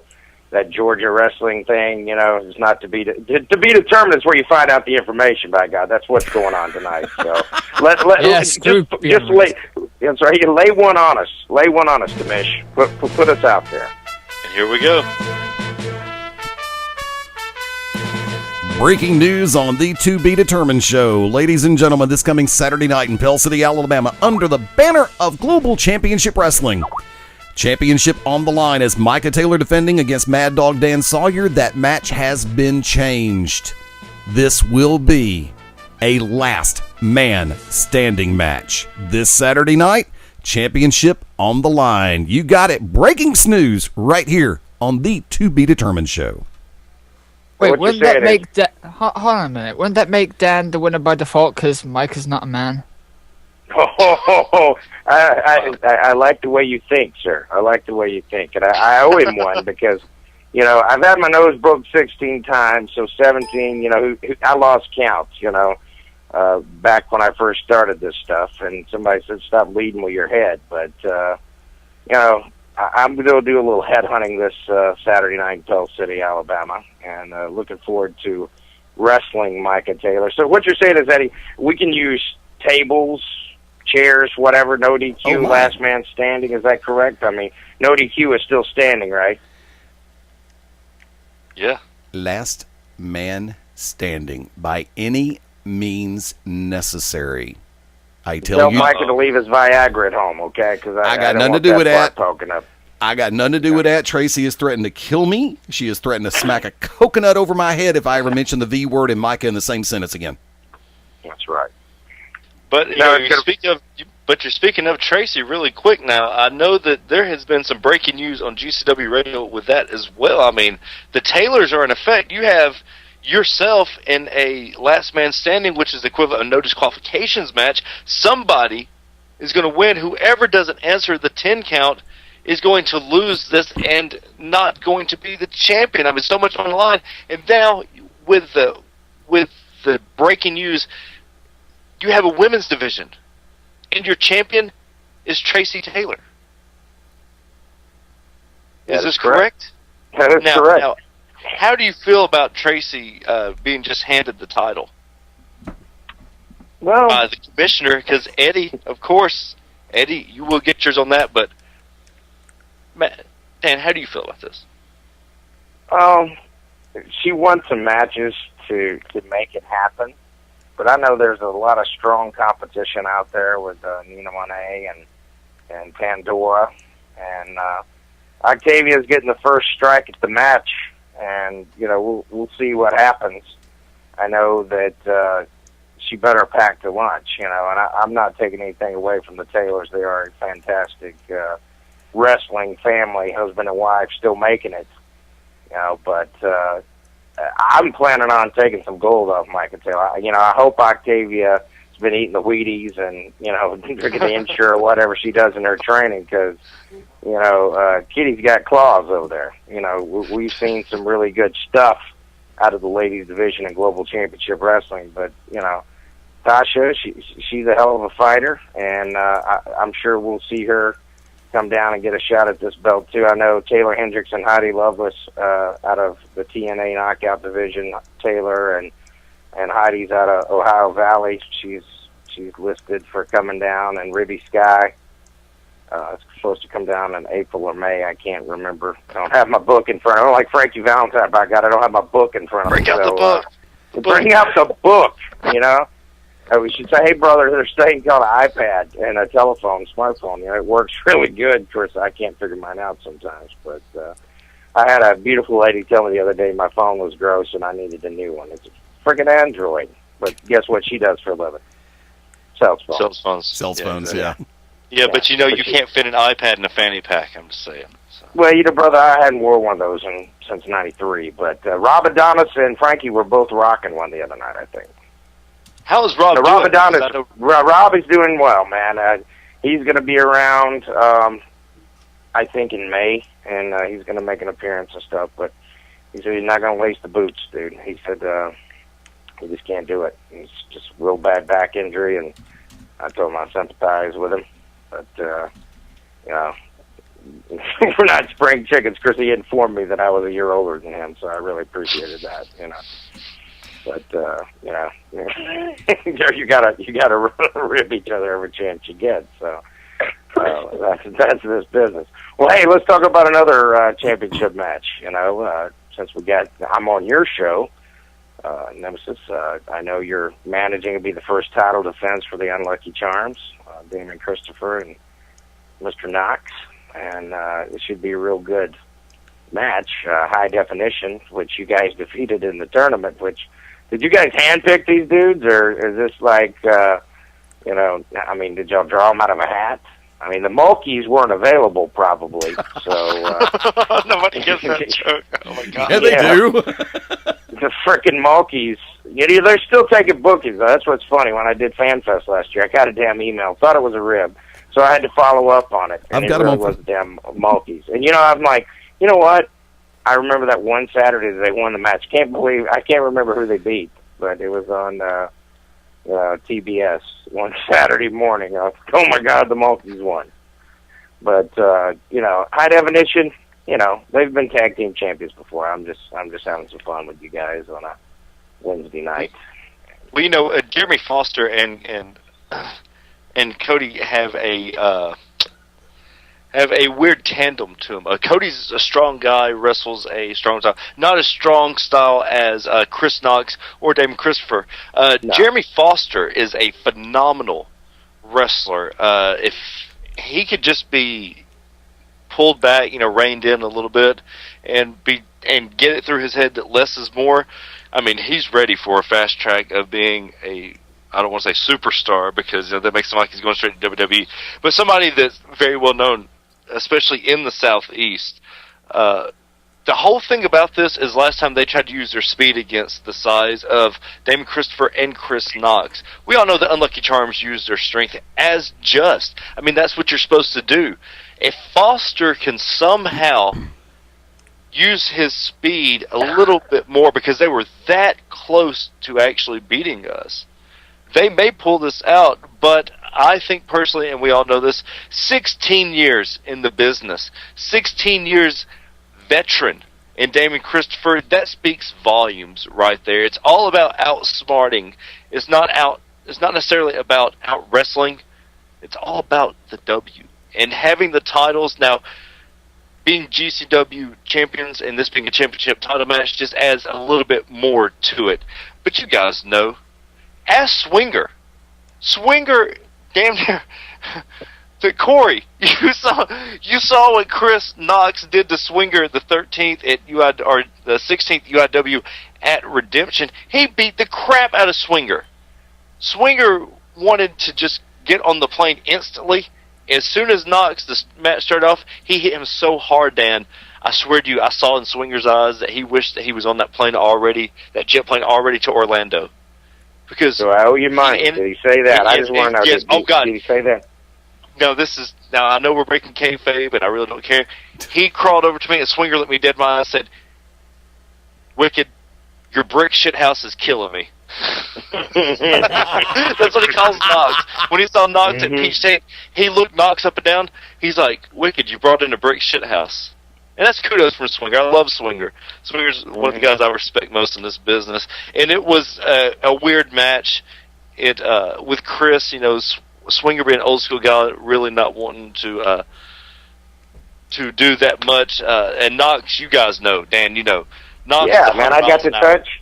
Jesus, I mean, I got to tell you, man, I've been wrestling 23 years. It was the first time I'd been on hundreds of cards with Damon Christopher when he was doing the stomp and dancing around and making the kids smile and the ladies, perk up.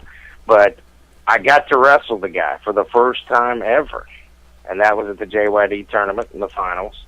And I got to wrestle with Knox and even got to lay a hand on you for a second. But, it wasn't personal. It was all business. We was all trying to win those belts. And, bad thing is, hell,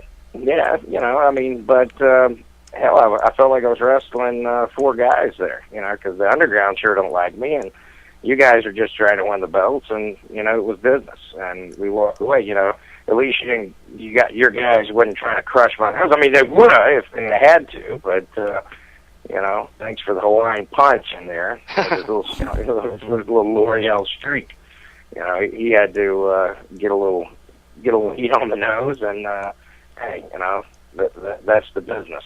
And hell, you're doing something right if you're effing up the booker. I mean, geez. That way you make sure you get booked again for a receipt. I mean, for all you listeners, you got fun ones back there for all you little kids listening. What a receipt is. Ask your mom. It could be a different kind of receipt. Woo! All right. Paulie, son of a bitch. I thought Matt didn't ran him off. He said, I got Fata outside the chat room or Skype or whatever. I was like, did he beat up Paulie again? Jesus, just internet-wise. Yeah. Boys, just word for the wise.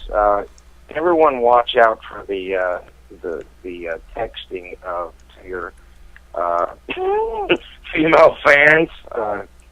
They'll tell you about that in a place in Georgia. But do not do that. That's the comment of the night from this neck of the world over in Global Championship Wrestling. If you don't know, read about it on the internet. It's not a nice thing. But I wanted to ask you about the power bomb you put on Kuntz in the triple threat tag team tournament. You power bombed Kuntz so hard that he literally shit his pants. Yeah, I thought it was a shark. I heard something and then I smelled something. Kuntz is, I call him my Blasian friend, but he's African American, but then he's Asian. So I stole that from friggin' Smoking Aces. So, before someone says, "Oh, that's not original," kiss my ass. I'm saying it tonight on To Be Determined. Kuntz, he took the power bomb very well, but I delivered it with a little bit of velocity. I like to put a little power on that, put a little pepper on it. So put a little stank on it, more like. Yeah, really. Stank, hell yeah. There's a stank on it. Mm-hmm. Get her done. It did stink. That's really the reason. Besides your match, Maddog, what do you look forward to? What match are you looking forward to most this Saturday in Pell City?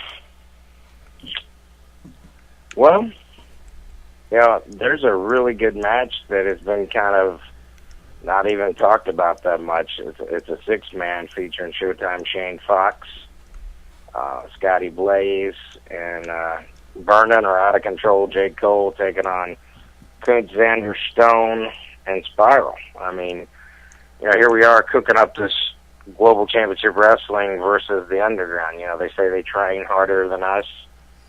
They say they're better than us. And, it's just kind of a collusion deal here. And I don't know if this thing's going to come to a head or not, but we're focusing on that, and we're going to see, Fox and Blaze were an amazing team in the JYD tournament, and Cole has just got a lot of desire and heart and brute strength. People want to refer to him as like Ryback. The thing is, the guy is got youth and strength on his hands, and he moves. That's the thing. He's got he's very nimble in the ring. That's the thing. Ryan Reeves, Ryback, is a little bit older now, getting his push. He was in the development homes forever, and it just shows if you work hard and you don't give up, because the system tries to beat you down. You hear about this every day, and hell, they don't want us to run. They want us. They want us to go out of business, and they want less guys to keep showing up to shows, because that way it ensures. There's always jealousy in the friggin' locker rooms, and I know you guys probably get into that BS on a regular basis, but the less guys that are on a roster, the more chance you get for your own push. So just don't try to go into business for yourself. That's the thing. And I'm talking about in your match. If those people wouldn't get here for trying to get an education on us, I don't know, you were listening to Frankie, and Tasha always is, saying things, and she's right on point, because she's not had it. Women's wrestling is damn tough. Okay, so if you ask me for another match, I'm watching this ladies match, because I think the intensity is going to be turned up majorly with that belt on the line. And I think Tracy's going to be trying to protect that. It's like a mother hen protecting the eggs. I think she's really going to try to protect her own, and I'm sure Mike is bringing the A game too. But I've been training for this one. I've been doing the jits and combat submission wrestling, and just trying to prepare myself, because the guy can go. That's one thing. They said that he's not a man, but he was a Marine, and he is a pretty tough son of a gun, and he does take a shot pretty well to the face and fires back. So. I'm not taking him lightly, let's just put him that way, because, somebody started some BS on Facebook saying that I was calling him out and said he wasn't nothing, because that's not true. Because he's won the belt more times than anybody else. Every time you think he's out, he comes back in. But, I'm excited. The whole card's good, 8 matches. It's not like some of these towns that these guys do these little spot shows and run 4 matches, and they're all screw job finishes and all that kind of stuff, and promise stars that are not there, and promise that it's Legend's last matches, and the Legend just leaves after he gets his trophy. And yes, I'm talking about Bull Bob Armstrong. Somebody said it was his last damn match. He goes, I guarantee my last damn match ain't gonna be in Jasper, Alabama. So bless his heart for loving us so much. So yeah, it's a shot, but so what? If I didn't throw a shot every now and then, I wouldn't be mad at it. So it's my ass if you don't like me. Nobody cares about you. If you don't make it now. Now, Eddie, Booker T actually had a question for Cena that we want to play, and ask the same question. It's kind of a weird question to Dan Sawyer. Eddie, do you have that ready, sir? Why are you going to beat The Rock at WrestleMania? We want to know why are you going to beat? Why are you going to beat? Yes, Dan. Why are you going to beat? Why do you want to beat The Rock at WrestleMania, Dan? Why are you going to beat Micah this Saturday? Why? Hulk Hogan, I'm coming after you. Sorry. This is the wrong thing. Wrong Booker T moment. Man, I'm just tired of this guy being the figurehead of this company. I have to see him at other places. We were supposed to be up for Dr. Tom in Tennessee this Friday, and they moved the show. I've got to be with him in Monroe, Louisiana, on May the 11th. Everywhere I go, he's like a thorn in my side with an electric current, and I'm just tired of having to see him parade around with Global Championship Wrestling's belt. Not because I've had it before, but I just think that I can get in there. I know I can. I'm going to have a lot of things to watch out for with the Underground, because every time you think that one of them's gone, here comes another one, like Kuntz from the last show, coming from the front door or the back door, whatever door he came from. So, that's a good way to get tased. The big police officer there was ready to go, and somebody had called Pell City Police, so it was like, wow. You guys are going to end up getting yourself hurt. But no, I'm ready to see if I still got it then. I guess I'm proving it to myself, and I got a lot of fans supporting me, and I got some new supporters out there, and I really appreciate them. And I'm just going to do my best Saturday night in Pell City, Alabama, and it's the best ticket in town in Alabama. It's $10, and it's always a fantastic crowd in Pell City. You know that, but it's not because Maddog's on the marquee. It's not because Global Championship's on there. It's because the Unlucky Charms, High Def, O'Hagan, the Underground, Trevor Eon, Joey Lightning, Steve Styles, the whole locker room. There's new people added all the time. Like this weekend, Clyde Braddock's taking on Jonathan Gresham. Gresham, known for his stint in 01 in Japan and IWGP. I mean, he's a guy that lives in Atlanta, but he spent more of the last 2 years in Japan wrestling, and he's like, hey, man, I'm going to be in town if you got a spot on that card. Of course, really didn't have one, but I saw him in Canton. I think you guys met him in Canton, Nemesis. I think, I've known Gresham my entire career. I've known him since day one I got in this business. One of the first matches I ever called, play-by-play and color commentary on myself, was one of his matches. Phenomenal athlete. And also WWA 4. Very well-known Peach State Wrestling Alliance. I mean, he's done a ton of stuff in the Southeast, as well as some Dragon's Gate USA stuff. So, well, no one has seen him in Alabama until this Saturday, so come out and see these new stars, trying to get a name for themselves in Global Championship Wrestling, but, come watch some of these guys that's been around a few days, like Damon Christopher and myself, and, of course, Micah Taylor and the ladies match. It's just a star-studded card, and our managers are trained managers. They're not just dudes walking to the ring wearing sweatpants or some suit they got at damn Party City. These guys, you got more hair product and money spent on your outfit than some people that make it a week. So, you take pride in it. JJ Boom Boom Tanner does. Legal Howard C. Cross. But, there has never been a point where all three of you guys were on the same show. So, actually, by God, it was. The last night at JYD, it was like crossing the friggin' streams in Ghostbusters. It's like... That's the first time. Mm-hmm. It's like, we need a clean towel in here, Tommy boy. It's going to get wild. Do me a favor. Commissioner, if you will. You got it. Run down the card really quick, please. Let's run it down. Ladies and gentlemen, this Saturday night, Pell City, Alabama at the Pell City Civic Center under the banner of Global Championship Wrestling. Bell time, 7:30 p.m. Tickets are only $10 each. I figured we'd all get that in unison. The best of 7 series continues as the new sensation Steven Styles takes on Joey Lightning. One-on-one competition. The All-American Chris Jacobs, the man who proudly represents the U.S. military, takes on the one known as the Silent Giant. Why do those words ring a bell? The Equalizer. In a Team GCW versus Team Underground match. This is one that has been overlooked by a lot of people, but don't ever overlook this. O'Hagan taking on Aiden Solo, the one-man sleeper cell. This could get very dangerous very quickly.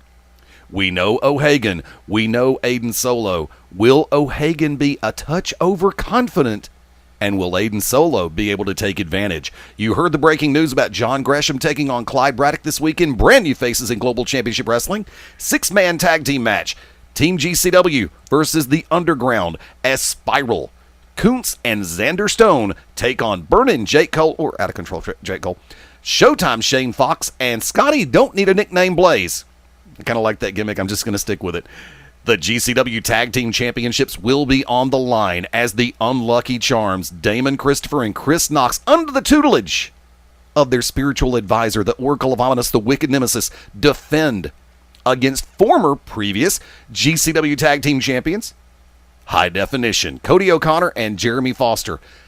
GCW Women's Championship will be on the line as the Island Girl representing the Underground defends against Octavia. And in the main event, you heard the breaking news here tonight on the To Be Determined show. The GCW Global Championship Wrestling Championship will be on the line as Micah Taylor defends against our special guest here on the To Be Determined show, Maddog Dan Sawyer, in a last man standing match. Be sure to keep your eyes open on GCWPro.com as well as their Facebook, Twitter, and social media sites for any late breaking information, but you've got all the scoops right here on TBD for this Saturday night in Pell City. By the way, before I cut, let me do this. Maddog, Wick, we've all three seen this. For everybody who has been watching Global Championship Wrestling over the last, I'd say, 15, 16 months, since the advent of the Underground. The Underground is the truest simile of the statement, one step forward, one step back, but not back for long. Every time people think the Underground's done, they come back stronger, they come back better, and they come back well armed. Maddog, going into this match this coming Saturday night in Pell City, Alabama against Micah Taylor. Last man standing, no disqualification, virtually everything is legal. What won't you do to defeat Micah and get that belt away from the Underground? I got a little new submission that I've been working on, and it's one of the fans. His name's Trevor. We're going to call it the Trevor Lever. And I'm going to bring out a little jiu-jitsu submission style on Mr. Taylor. And I know he can hold his own on the mat, but, he was a wrestler. And I like to consider Brazilian Jiu-Jitsu a little kryptonite to that wrestling. So I don't know if I'm bringing the green or the red kryptonite, but I know I just got some good nerd points there because we all are. But we're going to take it down, and we're going to see who is the last man standing. And when the smoke clears, I think it's going to be the Maddog Dan Sawyer just because of the support of the fans I got this time. I'm not relying just on their support, but they've inspired me to do things. I've had some ladies say some things to me as over the last month that have made me realize that I still got something there. It's not to prove to the fans, it's to prove to myself. Coming back from the back surgery, blood clots, BS, all this things going on wrong, and Dr. Tom snapping my arm back last October, and just seeing the things, thinking about Brad Armstrong losing his life and everything, it took a notch in my head, and I'm gonna tell you, it messed me up. And that's the first time I've been messed up in a while since Sherry passed, two people close to me. So I'm just going to enjoy this and live the dream. And that's what I'm looking to do. And that's why I teach my school and try to pass on the right way to do stuff. And I do think a lot about this business, not for myself. I try to tell those guys all the time, I'm not about getting myself over. I'm about getting you guys over. And when you succeed, I succeed. And I really feel that way. And, every time that there's a packed house, it makes me feel good because I know that people still love this business, man. I mean, it's not just a joke. Some people say it is and they don't respect what we do, but they couldn't even do it for 2 seconds. When I got people doing Hindu squats on Sunday and they're like, "Dadgum, that's tough," especially like the green guys that come in and they're like thinking, this is going to be a bunch of, we're just going to stomp our foot and roll around and just have a damn good time. And then, you got ladies getting their eyes blacked in training, and she has to go to her shoot job and say, "Hey, look, I swear to God, I'm not involved with somebody that's abusive. I busted my head in the ring." They're like, "Oh, I thought that was a trampoline," So many misconceptions about this business. Come bounce on that damn thing. Mm-hmm. Oh yeah. That's what it's all about. And kudos to all those that are going out and training and busting their ass, trying to better themselves and trying to be something in this business. Do me a favor. Let me take care of one thing real quick because I know we're in sudden death, and that's cool with me. Yes, sir. I've been criticized over the last couple of weeks, ever since this match was finally signed. I'm not showing partiality. I'm not showing favoritism toward Maddog Dan Sawyer in this. You heard Dan make references, glossed references, to some of the things that he's persevered over the last stretch of time. And remember, when he won the I Quit match, he deferred that title shot to somebody else. Well, Sawyer's put together some good victories lately. Granted, he had a small setback in the JYD Memorial. But you know something? Folks, plain and simple, and this is a shoot, kids, he's earned it. He deserves it. And that's why, granted, Micah has wanted to add stipulation after stipulation after stipulation, and I figured, guess what? I'm going to trump them all. Well, I want to be able to do this, and I want to, but he can't do this. Guess what? It's last man standing. Both of you can do anything you want to. I've said this before, and I'll say it again. This Saturday night, Pell City. Gold's on the line, but it runs a hell of a lot deeper than that. Wick? Dan, how can everyone get in touch with you, sir, and what does GCW have upcoming? GCW Media at yahoo.com is the best way. I was in the chosen circle with a number. You know, there are still seats available, second and third row for Saturday's show. As far as coming up after Pell City, we got Friday, April the 5th, Lucas Fork, Alabama High School, and then Saturday, April the 6th in Palmerdale, Alabama. We got the Alabama State Fair on Friday night, April the 26th at the Oak Mountain Amphitheater. And then we'll be back in Pell City on April the 27th. Now, there are several other dates throughout the month that have not been confirmed. We still got 4 school shows to do before the school year's out. So, returning back over to Tarrant, Alabama on Friday, May the 10th. So, a lot of dates there, but the best thing to do is go to gcwpro.com, check it out, and we'll keep you posted as things pop up, and of course the social media with Facebook and Twitter, and a social guru, if you will, Fast Eddie Layne. You know, and always listen to Be Determined, Beyond Ringside, and Global Championship Wrestling Radio. That's the best way to do it. Tasha, how can everyone get in touch with you, and what do you have upcoming, ma'am? Tasha's gone. She signed off. Tasha's gone. Well, Tasha's gone. Well, there you go. Matt.